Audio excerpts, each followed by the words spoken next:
Всем привет, мои дорогие девочки и мальчики! Спасибо, что вы со мной и смотрите это видео. И сегодня мы поговорим о лучших нишевых парфюмах по версии голосования интернет-пользователей со всего мира. Но вначале, на всякий случай, хочу уточнить, что же такое нишевая парфюмерия и в чем ее отличие от масс-маркета и от люкса.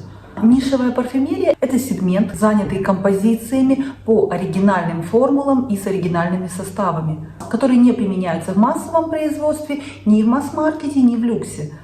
Это премиальный сегмент и зачастую стоит дороже люксовых брендов. И нишевый бренд в парфюмерии – это бренд, который ориентирован на определенную нишу парфюмерии, определенную нишу в звучании, а не на массового потребителя. И также могу сказать, что ниша – это своеобразный авангард в мире парфюмерии, который иногда идет против канонов, который применяет оригинальные формулы, оригинальные сочетания, не всегда понятные всем и каждому, но тем не менее имеющих очень много своих поклонников и ценителей.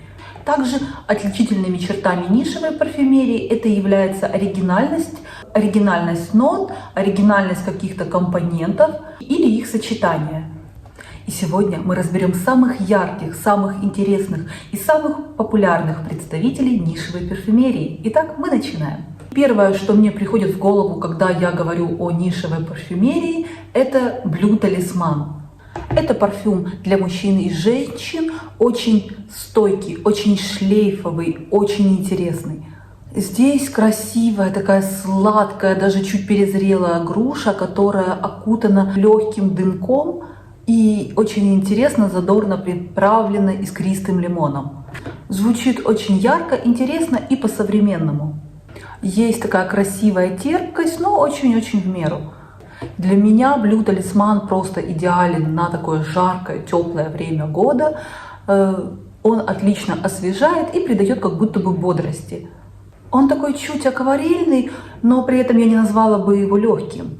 И в этом парфюме отличное сочетание свежести, терпкости, сладости и цитрусовости. В верхних нотах груша, мандарин, имбирь и бергамот. В средних нотах цветок апельсина и молекула Джорджевуд. И в базе амброфикс, мускус, кедр и акигаут. И следующий достойный, великолепный представитель нишевой парфюмерии – это аромат Hope от Frédéric Malle. И также это унисекс парфюм, но для меня он, возможно, чуть более в мужскую сторону, но, возможно, это только лишь на моей коже. Потому что я знаю, что у него есть очень богатая женская аудитория. Он очень мощный, такой стильный, статусный, дорогой. Остаться незамеченными где-то в сторонке в этом аромате у вас просто не будет шансов. Если говорить про мои ассоциации, то это поздний вечер или, может быть, даже ночь. Это камин, огонь в камине, кожа, дорогие сигары, что-то очень такое вот в этом настроении. Очень красивый древесно-фужерный аромат. В верхних нотах розовый перец и можжевельник, в средних нотах уд, дым и ветивер, и в базе кожа и амбра. Если же вам хочется попробовать, и вы фанат чего-то такого сладко-гурманистого, кокосово-ванильного, десертного, то тут я могу порекомендовать очень популярный ванила подер от Mathieu Première. Восхитительный аромат, теплый, сливочный, сладкий, такой гурманский. Это сливочный ванильный десерт. Но здесь нужно быть осторожным, здесь есть очень коварная нота мускуса, и он раскрывается на всех по-разному. На ком-то очень приглушенно и дополняет сам парфюм, в то время как по отзывам я знаю, что с некоторыми он играет очень такую злую шутку и звучит очень крикливо и выступает на первый план. Поэтому однозначно здесь нужно протестировать и понять, как он вступает в химию с вашей кожей. Другим же повезло больше, и этот парфюм открывается таким нежно-сливочно-кокосовым десертом, очень манящим, прекрасным, согревающим.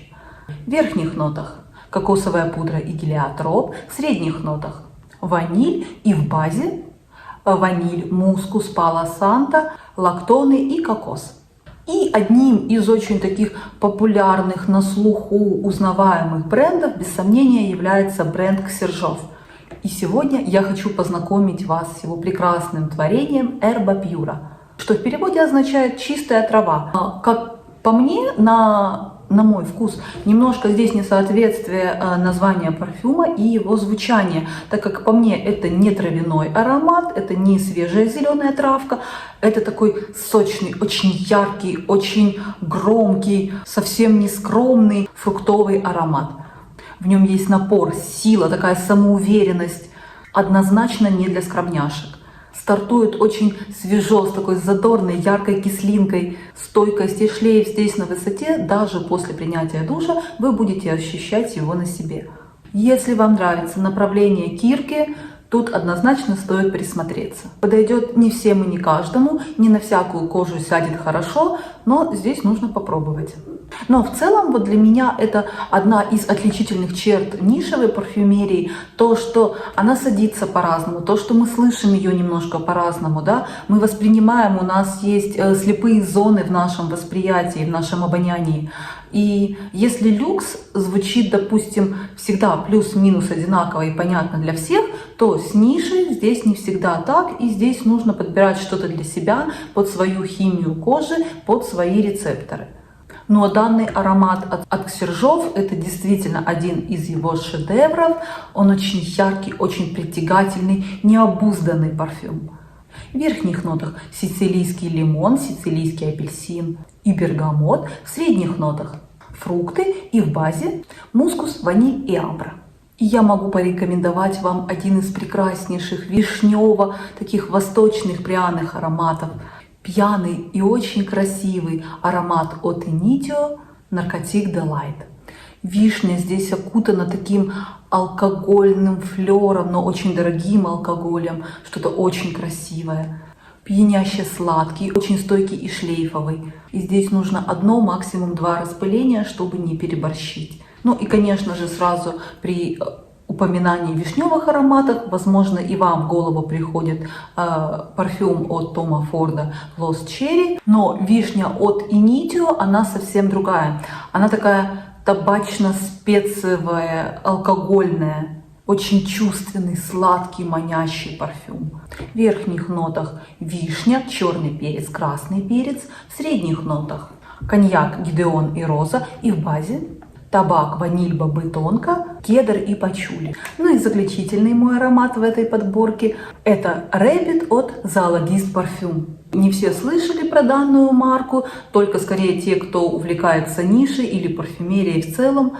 При этом это очень милый такой зелено-цветочно-травяной фруктовый аромат. В нем вы чувствуете себя действительно Алисой из сказки Льюиса Кэрролла, которая погналась за белым кроликом.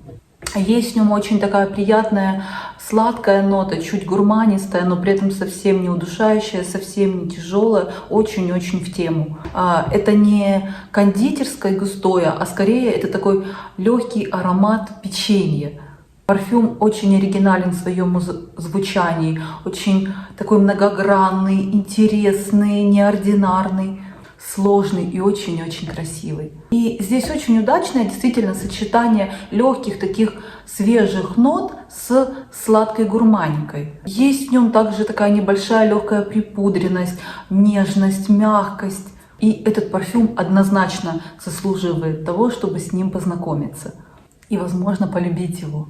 В верхних нотах корица, зеленые листья, яблоко и бергамот. В средних нотах семена моркови, фиалка, клевер и жасмин, и в базе печенье, ваниль, сено, миндаль, мускус, пачули. И если говорить о моих ассоциациях к данному парфюму, о его настроении, то это конец августа, начало сентября. Это время, когда уже нет жары, но еще холода к нам не пришли. Самое комфортное, такое теплое время года. И вы сидите где-то в саду, либо на даче, на веранде.